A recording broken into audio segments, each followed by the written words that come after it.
the Chevrolet Corvette C7. Nico Romero, heads Genesis' charge. He lines up 9th position with Daniel Penco, the Spaniard, alongside him. Next up, it is Mateo Estevez in 11th place. And 12th and last on the grid will be Coque Lopez in the Lexus.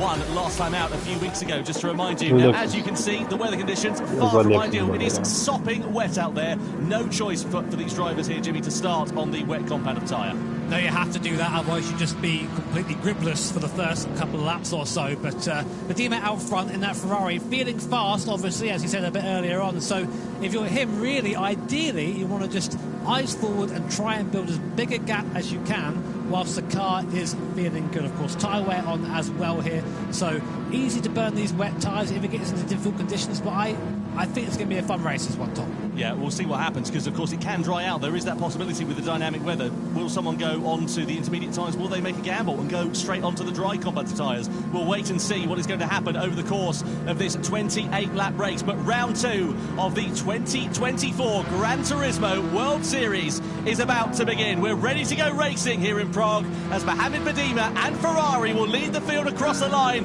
and we are underway then here at the Red Bull Ring as we head up towards the first corner. Badima, Hengse, then Fenton, Drumont, Laboutelet. Don't expect any rash moves in towards turn 1, out of turn 1 into turn 2, and then the heavy braking zone of turn 3 is where we should see drivers getting themselves in position for the first overtakes. You saw Fenton there running a little bit wide on the exit of turn 1. That's left him under attack already from Kylian Drumont in the Subaru as we head up the rise in towards turn 3. Badima's got the lead. Second place there for Hengse, looks pretty sure, but what about what's happening further behind? Drumont right on the back of Fenton. Don't think he was able to launch a move, but you got Laboutelet and Jura in position there side by side. 5th place for Laboutelet as he drags alongside and then past the Mazda and up through into 5th place. Iran Darush in the background in the Chevrolet going around the outside perhaps of Paul Jura, and Mazda who's looking to the inside of Laboutelet. Cars getting very close contact there between Hengse and Badima at the head of the field. Estevez there having an awful time, I think, spinning down at the T4 there at the back of the pack, so bad to worse for him. But meanwhile, the mid-pack is everyone for themselves. Contact again, I think this time between Darush and Drumont. These guys are fighting for their lives whilst racing each other out there. Horrible conditions to drive in these, but this really shows the talent of these drivers, and it shows the strengths and weaknesses of the cars too, as Drumont just struggles to get on the throttle there out in the Super. Fenton hangs on in third for now. You can throw a blanket over these drivers, they're so close to one another. Third place back. Badima, meanwhile, has pulled out a 1.3 second advantage over Hengse on this first lap. Then the cork in the bottle is Daniel Fenton at the moment, the Mercedes driver who we ride on board with, and we're not even at the end of the first lap. Out of the final corner we go then. Is anybody going to think about a lunge in towards turn 1? You'll be brave if you think about doing that, because it could leave you under threat in towards turn 3. Drumont, though, decides that the stress is the better part of valour, looks for a half move up the inside, but eventually ducks back into the wheel tracks of the Mercedes. He's trying to line it up on the exit of turn 1 and into that braking zone of turn 3.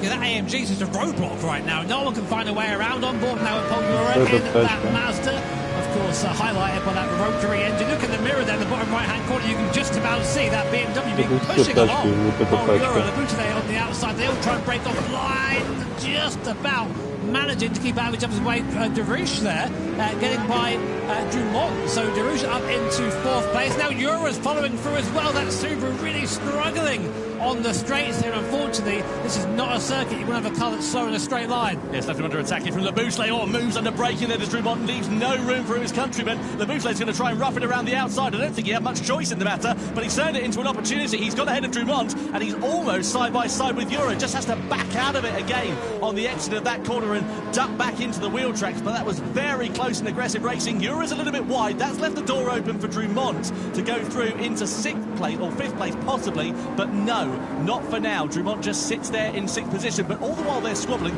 look at what's happening in front. Badima, Hengse, all clearing off into the distance. They're nowhere to be seen. It's hard to overstate how difficult this is. Just driving around in these conditions at this speed is impressive in itself, whilst trying to race each other. This is where these guys earn their reputation. So the Laboutelet now is focusing on him in the BMW P7 in the pack, and there's Drumont as well. A bit slow off the exit is Paul Jura. Drumont's now putting alongside Will. He has to next get by Laboutelet. He's going to push his fellow countryman through there, up into P5 and P6. Go BMW and Subaru. On the inside goes Thomas Laboutelet. No, he thinks better of it for now.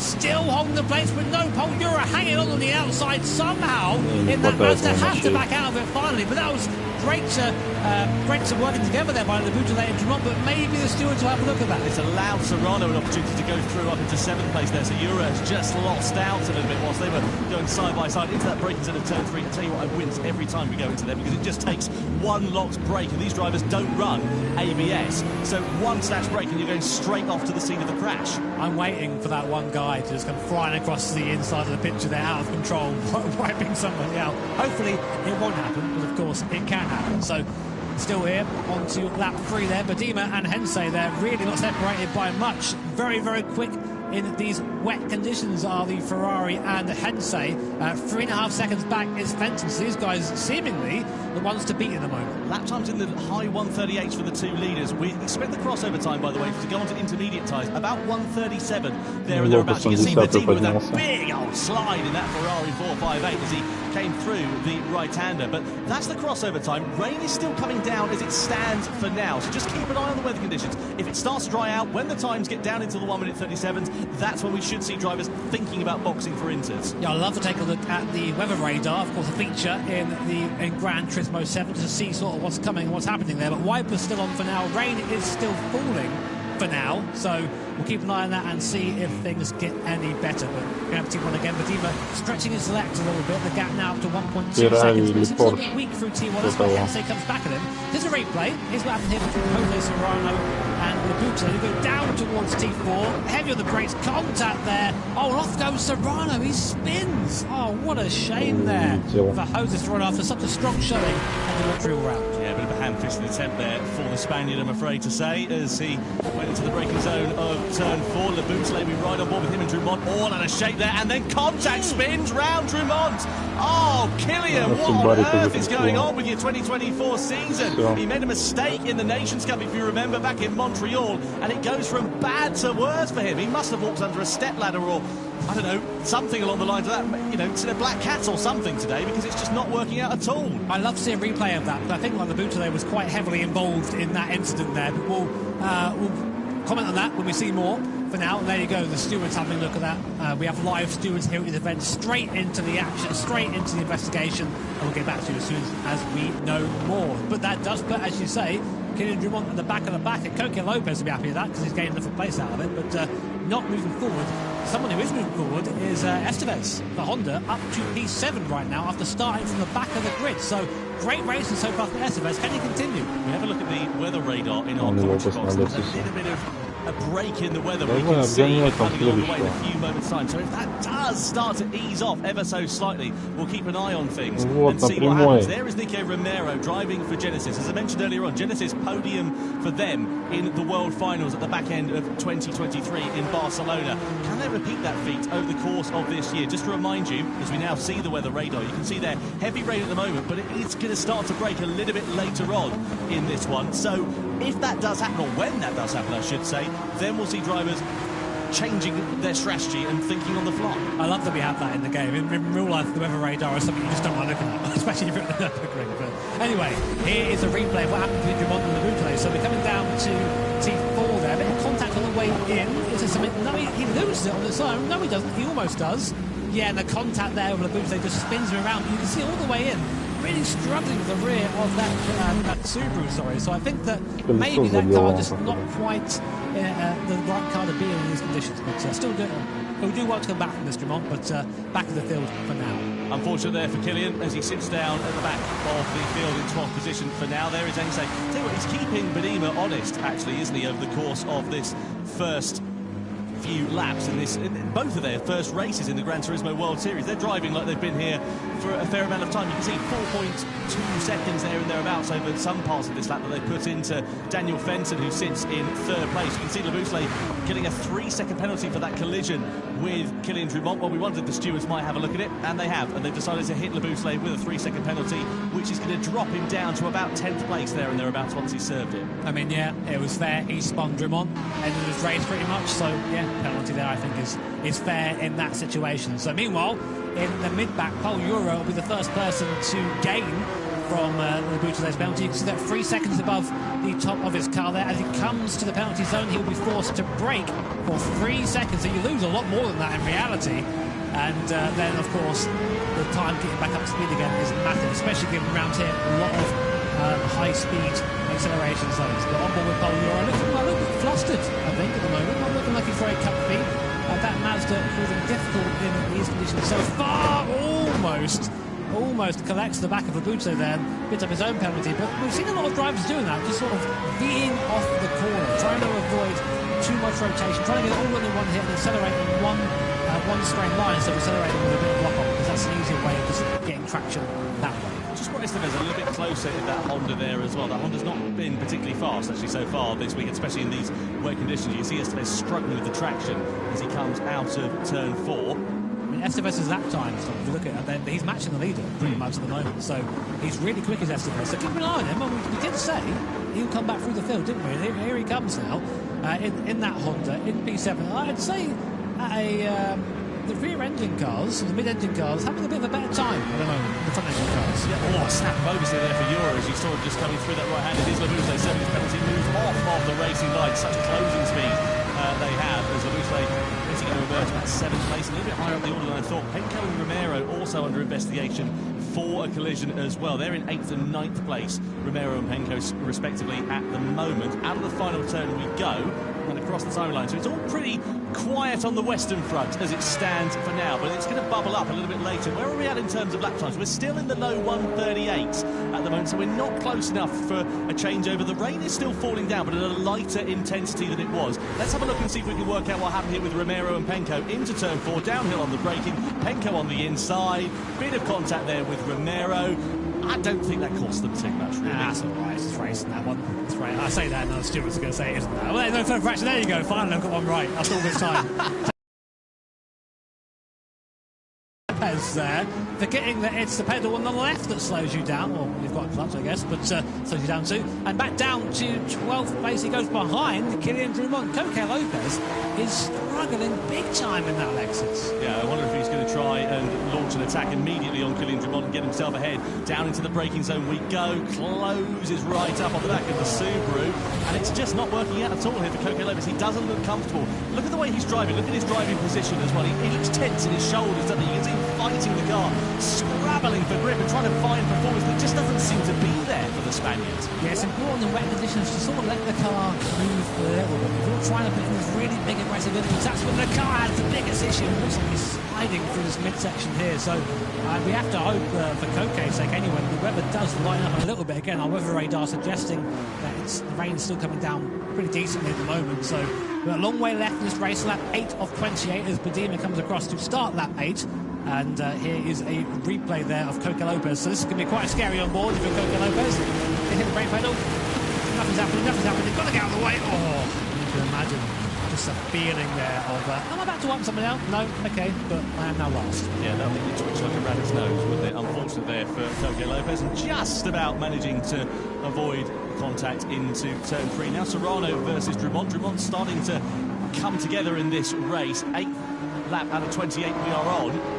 Here in the Manufacturers' Cup Grand Final. Ura versus Estevez a bit further up the road. Estevez now finding that pace. He got ahead of Labute a couple of laps ago. Now his next target is going to be the Spaniard. So out of turn 3 and into turn 4 could be the opportunity that the Honda driver is looking for as he makes his recovery through the field following the difficult qualifying. Side by side we run. Estevez is going to be on the outside into the downhill braking zone. There's a bit of hip and shoulder and a bit of contact. That's going to run Estevez a little bit wide, but can he find traction on the exit of the corner to get ahead of Ura? Side by side they go through into the next left-hander. Estevez is going to have track position here if he can just firm it on the inside, but has he got the grip there to get ahead of Ura? No, Ura sweeps around the outside and holds on to 5th place. What an impressive drive so far by Estevez. This guy started in P11 and is up to P6 and challenging Paul Ura in P5. I think he's got the pace to get by, but Paul Ura, very experienced in Gran Turismo 7, just putting the car in the right places right now, but the pace isn't there for him. It's just a matter of time, I think.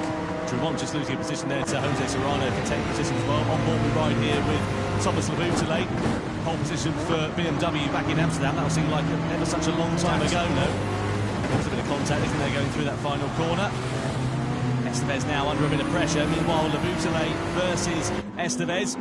as we come across the timing line to begin lap 9. Laboutele with the inside line, with track position, with the grip under braking, but does he want to get ahead of Estevez, or does he want to leave himself open to the opportunity into turn 3? Estevez runs to the curve on the outside. Laboutele is going to try and pick up his slipstream here on the exit of turn 1, and then run it for a move shortly on the inside into turn 3. The Frenchman closes up onto the back of the Argentine then. Estevez defends track position on the inside and just holds on to 6th place for now. So nice, clean, fair racing in the mid-pack here. So the rain's getting a little bit lighter, but we've still got a heavy rain coming in there from the south. The wind is blowing a north direction, so it's bringing that rain cell across. So it's not quite done in terms of rain, but already though, some of these guys searching for the water, it seems, and these wet tyres they've been on since the start of the race. They're going to start to wear somewhat. But if you're Estevez right now, you're in a bit of a tricky situation because you're trying to overtake Paul Ura. But if you do that, you put yourself back into the clutches of the car behind Laboutele.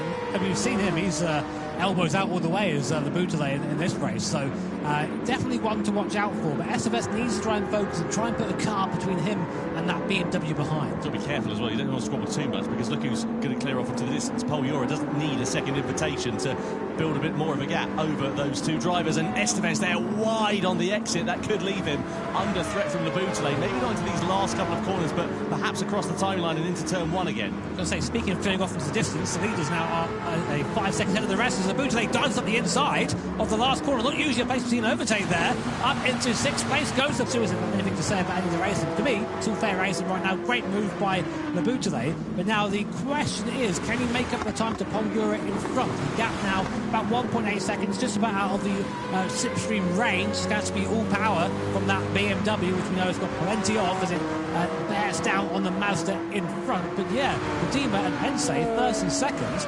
6.5 seconds ahead of Benton for Mercedes in third. So it's looking good for Ferrari and Porsche right now. Well, hugely impressive as well for Hensei to just stick it onto the coattails of Medina, not launching any moves, not getting himself into any trouble, just keeping himself there ready to try and pounce. Let's have a look here. Estevez, he just ran a little bit deep, didn't he? And then Laboutele said, thanks very much. There's a tiny bit of contact out of that penultimate corner, into the final turn. Laboutele up the inside and through into 6th position. Didn't need a second invitation there. His next target will be trying to close up onto the back of Paul Ura in 5th position. Meanwhile, back at the front, you've got Medina and Hensei still close to one another. This has been the story of the race. It is a little bit closer than it was last time around. So I wonder if Hensei wants to just try and lead the race at this point, maybe. Might be the mistake for Medina as well. Of course, that gap is now down to only a tenth of a second. And Hensei makes the mistake, gets onto the silly part of the circuit, recovers it well.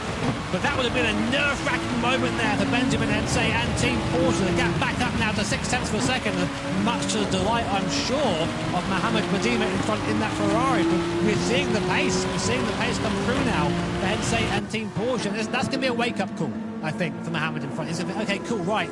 This guy is quick behind me now. I need to focus. I can't be making silly mistakes and letting that gap come down again. I'll tell you what, I can't remember the last time we saw a driver, though, come into the Gran Turismo World Series and just perform as well as Mohamed Medina has done, and also from Benjamin Hensei as well, actually, for that matter. These two have just been parachuted into this season, and it's like they've been here for years.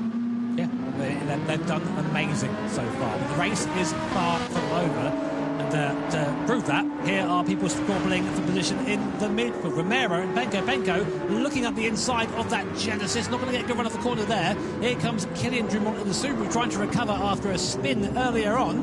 But again, just hasn't quite got the legs in that thing. Any corner exit, any acceleration zone, just goes backwards. It must be so frustrating. But that is the manufacturer's cup. Not all cars have the same strengths in the same places. There's Drumont, big dive up the inside. Penko there also having contact with Romero in the Genesis, and there's still contact, nearly spinning out. Penko is Drumont. They all seem to somehow get out of the corner, but that was a bit of a mess down there. That's the thing is, when these cars are driving on the limit, as they are in these conditions, you could push them around with your little finger, basically. They are just on the ragged edge of adhesion. You can see Penko has now lost out here to Jose Serrano, who's having something of an anonymous race, it must be said, in that Toyota. Let's have a look at the lap times. Where are we at in terms of that, the weather? It's still in the sort of mid-138s. Nothing really to write home about. Certainly not change over to intermediates time for the drivers, despite the fact the rain has definitely decreased in intensity. So we'll keep an eye on that over the next few laps or so and see how this circuit develops, whether the pace does start to pick up. There'll be a couple of drivers out there really, I think, hoping for that penalty. And Laboutele given another 1 second penalty. Do you reckon that was for that little bump into the last corner? Because that would have unsettled Estevez. And basically you refer to it as a bump and run, which if you're driving a stock car is great. Here, not so much. So that may be for that. We'll come back to you when we can confirm that entirely. But another penalty for Lebutele. He's costing himself here a good result. Yeah, he's been in the water a little bit over the course of this race, hasn't he? Let's be completely fair. We're still not quite at the halfway stage of this first race. There's plenty of action left to come. You can see Nico Romero there, just up ahead of Kylian Drumont. 8th, 9th, 10th then for Romero, Drumont and Serrano as it stands for now. Lebutele though with that 1 second penalty, that's going to drop him close to the likes of Estevez and Romero, so they may fall into the distance of that, because it's not only the 1 second that you lose from the penalty, it's also the fact that you've got to get yourself back up to the same racing speed as the rest of the drivers. You can see he's right on the back though of Paul Ura as we head through this middle sector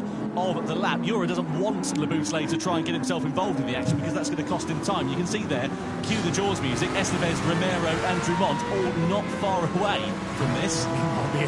Signing autographs casually, but here we go then. Penalty being applied to Lebutele in that BMW right now. Can Estevez make the most of it? It's going to be over speed a lot quicker, right onto the back of that BMW, but not quite close enough to make the move at that point. And I'll tell you what, Estevez will be ruined that. He really wants to get by Lebutele. He had that pace, but actually saying that, since Lebutele got past, he did manage to open up a little bit of a gap. So maybe the charge starting to wane a little bit there for Estevez in the Honda. So across the timeline we go. Badima, Ense and Fenton still your top three as it stands for now. Nose-to-tail racing here though in this mid-pack of this one. Keen to see what is going to happen here. You can see Drumont now on the recovery with Nico Romero just up at the sharp end of the field. You can see them also on the left-hand side of your screen. Drumont up at the top, Romero down at the bottom. Reverse of those in positions on the track at the moment as we go through the left-hand kick. This is turn 2 technically, and then this braking zone just after. This is into turn 3, and we've seen a few drivers making a bit of a meal of it, it has to be said. You can see Romero there really slow actually on the apex of the corner, allows Drumont to close right up onto the back of him. Interesting strategy there for Drumont, taking a higher gear and just nailing it out of the corner and hoping for the best. Maybe better than trying to play with the throttle and having that wheel spin moment that we've seen so many times from these guys coming out with slow corners.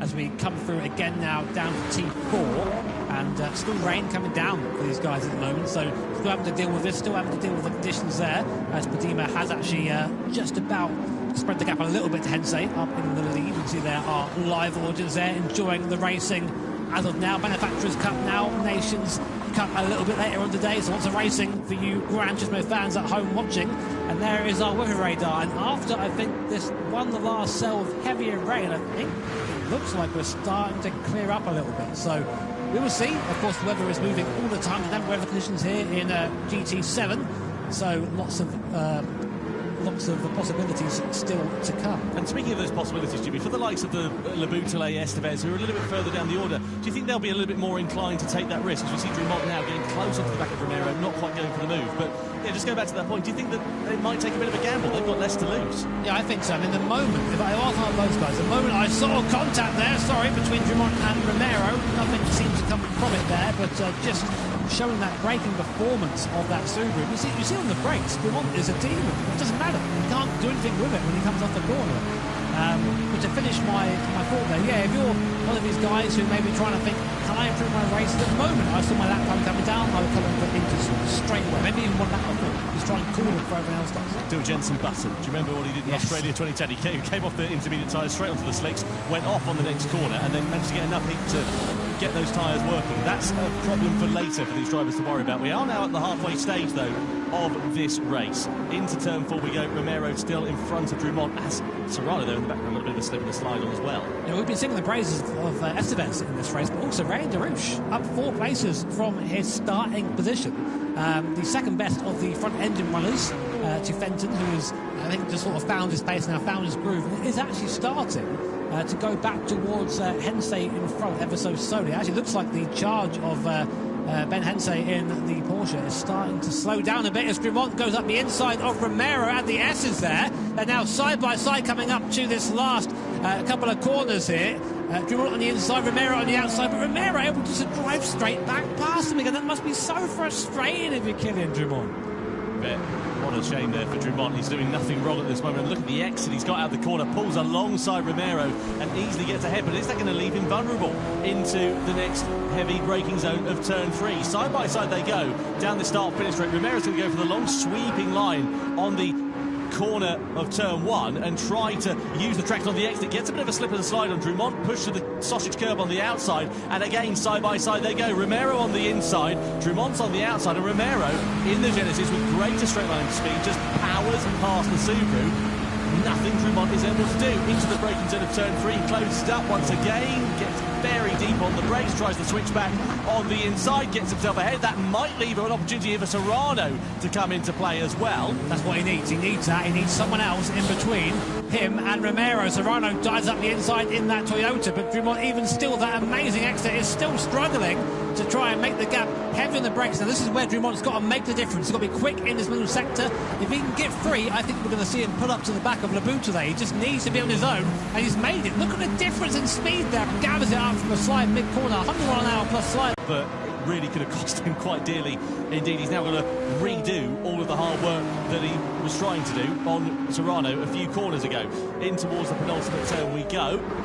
Lap time's now starting to creep into the 137s for the first time as well. Hensey and Fenton in the high 137s. The low 137s are where we're expecting that intermediate tyre crossover point to begin. So across the timing line we go. Ura and Laboutelet under investigation. Let's have a look here and see what happened. Ura's late on the brakes. This is down into turn 4-3, isn't it? And, yeah, up the inside. That allowed Estevez to go through. I mean, he was there for a long time. He was alongside. I know he came from a long way back when they were side by side, and the Boulay still turned in. So I don't know how he got there. I think that's fair, but it doesn't matter. They're still going at it. You're at the inside again, trying again, but the Boulay will have the better traction on the outside. We think so anyway, but you're actually managing to outpace, it seems, the BMWs wheel to wheel, side by side, coming down to the next corner. It's a downhill braking zone. You want to be on the outside really for the grip here, and the Boulay there just a bit more confident in the brakes, able to get the move back past again and up back into 6th place. I love the way that Euro's got the indicator on, as if he's signalling that he's going to move over to the left-hand side of the circuit. Can he launch an attack here on Laboutelet into the next corner? No, not quite. Just sits in the wheel tracks of the BMW for the time being. I think we're getting... Look, is that a dry line?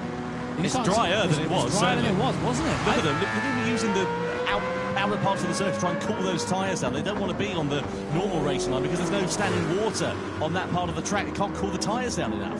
Yeah, it seems that they're really struggling right now. I think if I saw Hensey, I mean, the times are 37.8, 37.4 from Hensey. If I was someone on track right now and I was struggling, that's my right. Okay, I'm coming in. I'm putting those inters on, and I'm gonna chance it, because the weather radar that we have, you guys can't see it right now. We have it here in our booth, and we can see that there's a bit more rain coming, but it's really starting to dry out enough that these cars are now starting to move that water off the circuit and create a drying line. So really, as we come into lap 17 of this 28-lap race, it's all going to unfold and start again. Who's going to make that first gamble? Who's going to go to that intermediate compounder tyre first? And who's going to reap the benefits of that?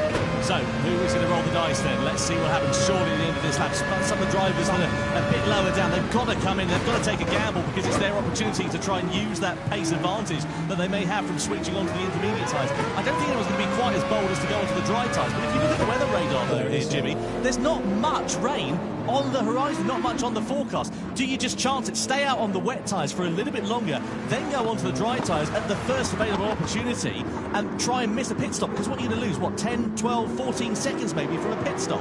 Yeah, I think so, but I mean, you have to, surely. I mean, the difference in tyre and speed between the two tyres is pretty significant, so you really have to think about that. And yeah, again, look at the timings. I mean, the worst person to be right now is Mohamed Badima, because you're out front. You're the one basically giving the info to everybody else. This is where it gets really difficult. But if I was Coque Lopez, I'd be like, you know what? I'm coming in right now. Why the hell not? I'm 26 seconds off the lead. Make a gamble. Yeah, well, he's got nothing to lose, hasn't he, Coque Lopez? And I tell you what, the gap for the race lead has come down a little bit. Yeah, let's see who has come into the pit lane at the end of this lap. We look at the boost lane. Mateo Estevez in the Honda has come in for another set of tyres. Now, which way is he going to blink? Is he going to go onto intermediate tyres? Surely that's going to be where the sensible money is for the Honda driver. Or does he just gamble and go straight for the dry tyres? I don't think he'll be able to get the heat into them. Let's see which way the Argentine goes. Yep, it is onto the intermediate tyres then. So, nicely done for Mateo Estevez in the Honda. Exits out of pit lane and he is the first driver in the now drying conditions with 9.5 laps remaining to change over onto the intermediate tyres. So now everyone is going to be watching Matteo Estevez and what his pace is like. You can see a little bit, of course, lap time, and like when you're driving around here in these live events. So if Estevez now is starting to set purple lap times, purple sector time, you're thinking, right, okay, now is the time to come in, now is the time to switch to that compound of tyre. Someone else who might consider that, these guys, Dumont and Serrano, a bit further down the field than they would usually like to be, but we know these cars are strong in the dry conditions, and the track is starting to go that way. More importantly, Badima, Hensei, who are coming round to the last sector now, will they see that Estevez is coming? Will they go for the gamble and go onto that intermediate compound tyres? The times now, we're starting to almost see 36s from the front, and we think the crossover is about a mid-37, so maybe it's time. Who knows? Let's see. They're coming on the last corner now. Badima comes in. 0.3 of a second separate those drivers. Badima does come in then off of the wet tyres. He's going to surely go onto the intermediates. That releases Hensei into the lead. So Badima is the first driver to blink. He was the first driver to get there, of course, and he'll be feeling those conditions out. You can see the rain is still coming down, albeit in a lighter intensity. Surely it's going to be the intermediate tyre, and it is for Mohamed Badima then. So the Ferrari onto the intermediate tyres. He's the second driver to blink and go on to that quicker compound at this stage in the race. Starting to fan himself. He's feeling the pressure. He is. I mean, we say first driver to blink, the first driver at the head of the pack to go to those intermediates. He comes out right behind Ryan Darouche. So this is going to be interesting for him. Will he have the pace to be able to drive by Darouche, or will he be held up here? So you want to try and put yourself into a gap when you make a strategy call like this, but right now he's behind Darouche. So coming out of this T3 here, this is the traction zone. Let's see the difference between the Ferrari and that Corvette, that Chevy Corvette in front. Looks like Badima's much faster on exit there, gaining a tenth of a second just on the exit. I think this is the right call. And you see Estevez and Penko coming in now also for that intermediate compound tyre. I think we'll see them all come in now, Tom. Yeah, this is the time when mistakes can be made. The cold tyres from him. He's going to spend a few corners getting them up to temperature, but he's doing a really good job. You can see a bit of an eyebrow switch there as we look at him in the bottom left-hand corner of your screen. Ryan Darouche in front, and surely Darouche is going to come into the pit lane at the end of this lap. Surely the rest of the field have to. They can't sit out there on these wet tyres. They've got to change over to the inters. Is anybody going to take a gamble, though? Stay on the wets, maybe go for the dries a little bit later on when the track gets even faster. It's a gamble. It could pay off. It could, because you're then saving an entire pit stop. Pit stop's got a lot of time around here, so we'll see. Watching Badima now, not quite making the inroads on Darouche as you think he would right now. So the tyre, wet tyre, is still okay for now, but now here it is. With these sort of low-speed corners, these medium-speed corners, you can see Mohamed there thinking, oh, mate, have I made the right choice? Look at the fastest sector times, though, coming in on the timing screen, Jimmy. You look at the likes of Matteo Estevez. Yeah, he was fastest overall in that first sector, by a second sector, rather, by a second over the comparative wet runners in front of him. So he's now starting to get heat into the tyres, starting to find the pace, and surely it's going to be a matter of when and not if Badima finds his way through on the wet shod Darouche. I mean, you can see the circuit now visibly starting to have drier patches and wetter patches on. You see Darouche taking the wet part and Badima trying to stay on the drier part and really using that intermediate compound tyre. Now, of course, the downside to that is you're going to just absolutely lunch that intermediate tyre on the drier compound circuit, but that's what it's there for. It's there to be that crossover period. And again, on the traction zone, gained nearly half a second on Darouche in front. And now, will Darouche fight this or not?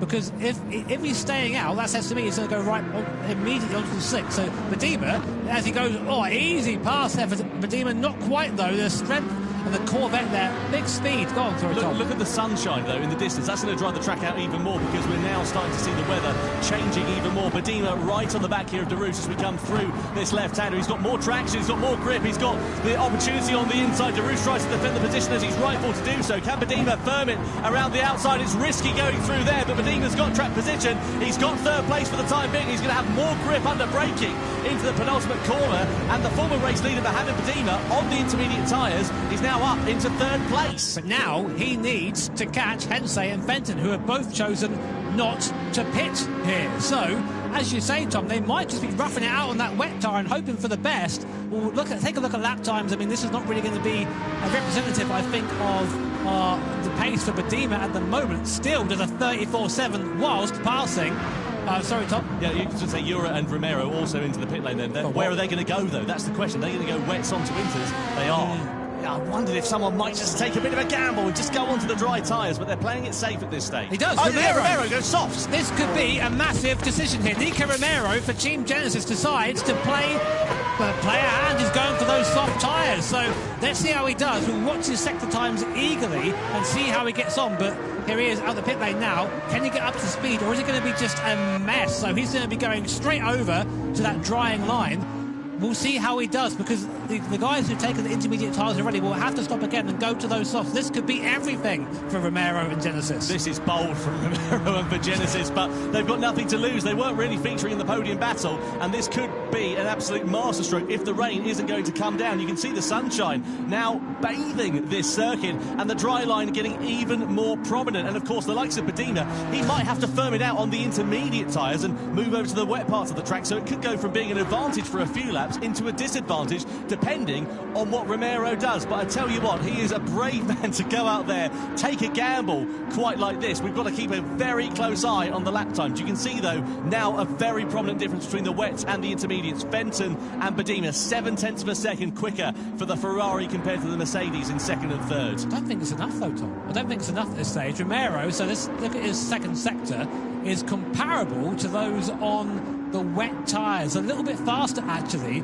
The intermediate tyre, definitely the fastest tyre right now, but will it be Darush as well, opting to come in for that soft? The Boutlet and Serrano and Coca Lopez in, and they all going to go for that soft compounded tyre. Did Mohamed Badima blink a little bit too early?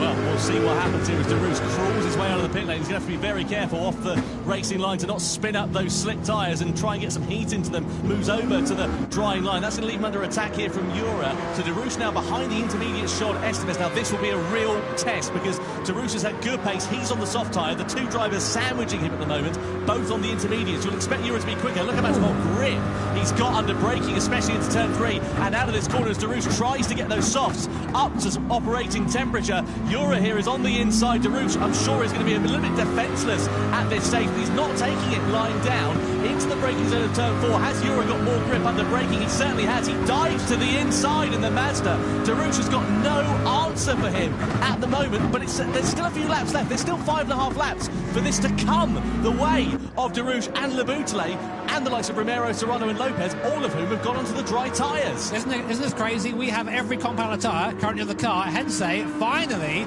opting to pit in. He'll go surely to the soft tyre. There's no other option at this point for him. The track is still drying, nothing on the weather radar coming in.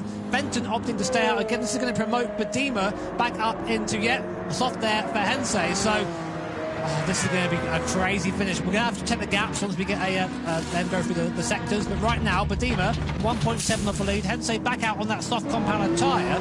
Where does he come out? Kylian Drummond, who's not pitted, is still in P4 at the moment, just behind this battle. And the gap is about 10 seconds between Fenton, the leading car, and Hensei, who's just come out of the pit on the softs. So 5 laps left of this race. This is going to be the longest 5 laps of Badima's life. He has got to drive so carefully to keep those intermediate tyres in the right operating window, depending on if those soft tyres that a lot of other drivers are on, the likes of Hensei, etc., are going to be able to try and close up. So I've checked the timings. Romero is the fastest man on circuit right now on those soft tyres. The soft tyre is a tyre to be on. Look at Darush on the inside of Jura then.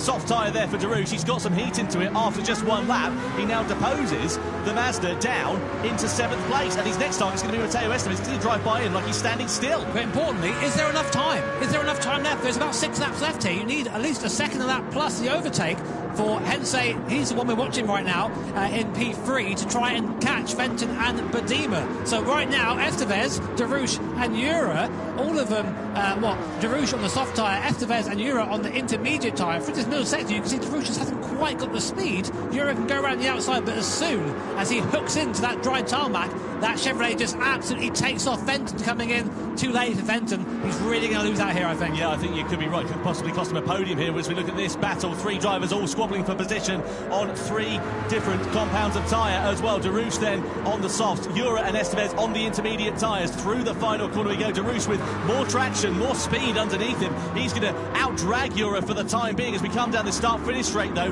Jura moves onto the wet part of the circuit to try and cool those intermediate tyres down. Estevez also following suit as well. Keep an eye out for Le Boutlet, who's on the soft tyres in the BMW. He can be a real cork in the bottle at the moment, and he can power past the likes of Estevez and Jura. So, at the front, front. We've got a 9.5-second gap here. Badima, he can't pin again. He can't afford to. He's not got the time in his pocket on those intermediate tyres. He's got to run this to the end of the race as we go side by side here between Estevez and Leboutillet for 7th place, and Leboutillet on the soft tyres. More grip under braking, and 7th place is his for the taking into turn 3. 33.7, last lap for Badima, our leader.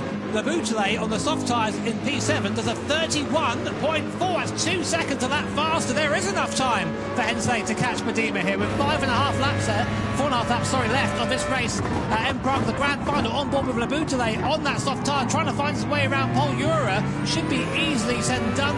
It goes round the outside, up he goes. Hensey's just gone 0.7 of a second faster in the middle sector than Badima on this one lap alone. That is an absolute meteoric amount of time for Hensey. Jimmy's rubbing his hands together with glee because this is setting up an absolute treat into the final stage of this one, but nose-tail action for 4th place. Could possibly be the final place on the podium, because look at Drummond, he's on the wet tyres. They are not the compound to beat on at the moment, and he's going to be a sitting duck compared to the soft-shod Fenton, Leboutillet and Darouche behind him. And Drummond is surely going to be losing out in a space of a few hundred metres as we head in towards the braking zone of turn 1. This is amazing racing. 3rd, 4th and 5th all vying for position, going into T1 onto lap 25. Fenton up the inside, maybe, if Drummond. No, he's there, the only guy out there right now on the wet tyre, trying to make it work, trying something different, but he's not got the traction. Here comes Leboutillet, here comes Fenton, they're side by side. Coming up now towards T2 and T3, Leboutillet almost pushing Drummond. We see that Darouche, a 5th place. Look at the speed of the Corvair. To the inside goes Darouche. Oh, it's contact, Fenton's gone. Fenton's gone, he's straight off onto the outside of the track.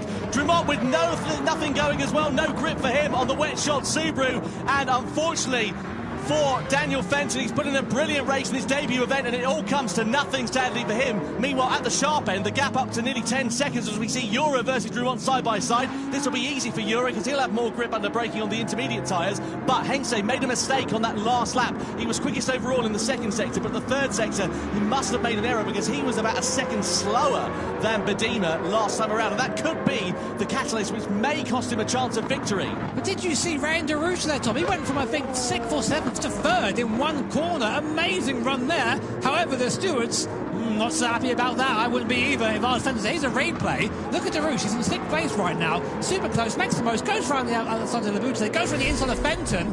Breaks into the contact. Hits. This is all messy. I think, you know what I think happened?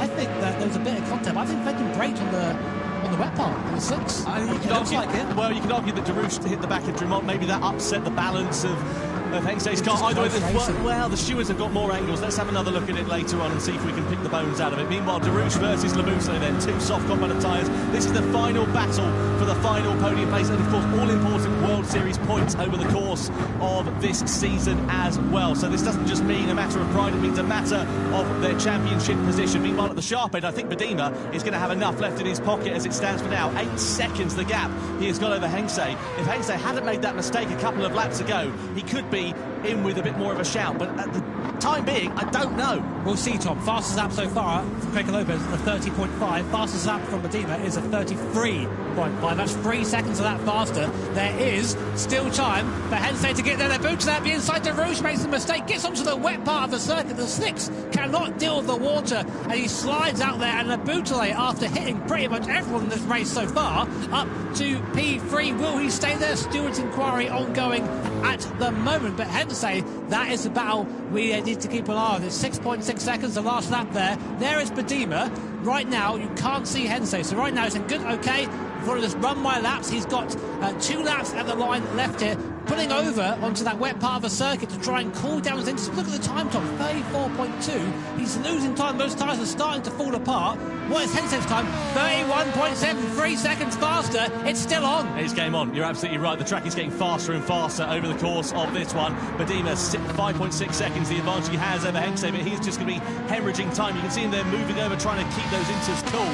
But is it all going to be in vain? Look at that in the background. You can see Hensey in the Porsche. Could it be game on? And now Badima's struggling to slow the car down into turn 3. This is the pressure really getting to Mohamed Badima. Hensey there, meanwhile, he's on the opportune compound of tyre at the right moment in this race, but he has got 5.5 seconds of a gap to close up onto the back within a lap and a half. So we need to see a gap of 3 seconds or less realistically for Hensey to have a go on the last lap, but that's 3 seconds plus the overtake, which, to be fair, should be fairly easy. But there's only one dry line there. If you can defend that dry line, there's no way these soft tyres can deal with that water. The moment they go offline, as we saw with Ray and Darush just in the last lap, the car, you're just a passenger. But look how much faster the progression there from being a second lap slower on lap 24 to being 3 seconds lap faster on lap 26. And Badima now comes to the last sector. It is going to be so close to the line. One locked brake, one snatched wheel, one run off of the normal racing line. It could be curtains then for Benjamin Hengste. No further action between Darush Trumont and Daniel Fenton. A racing incident then, it is deemed for that. Meanwhile, the battle for the race lead is well and truly on as we begin the final lap. Mohamed Badima for Ferrari on the intermediate tyres. Benjamin Hengste on the soft competitive tyre. We come across the timing line.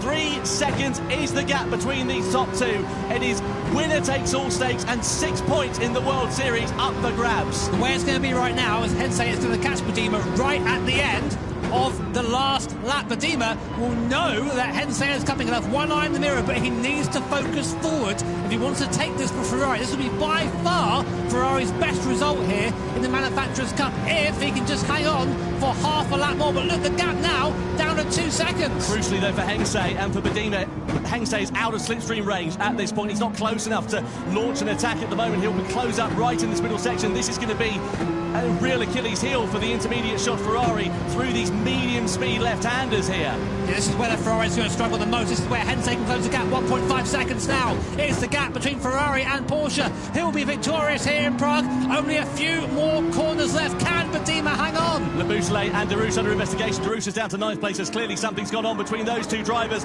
Badima driving. He's got a few corners remaining, but the gap is now under a second, and Hengste there can sniff the opportunity of victory. It's within his grasp. Badima moves over off the racing line. There's 2 corners now remaining. It's Ferrari versus Porsche. It's Badima versus Hengste. It's winner takes all stakes. Badima goes to defend the final corner. Hengste goes for the move on the outside. It's a drag to the line in the Manufacturers' Cup. Is it Badima and Ferrari? Is it Hengste and Porsche? Badima has done it!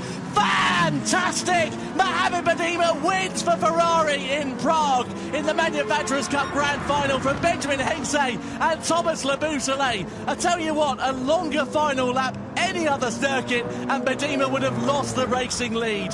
0.0092 of a second separating Ferrari and Porsche at the end. What a drive from Mohamed Badima. What a debut there, taking Ferrari to the top step of the podium for the first time ever in the Manufacturers' Cup. But what a drive also from Benjamin Hengste. Again, first time here at a World Series event, performing at that level, almost taking the win for Porsche. But more importantly, another second place for Team Porsche.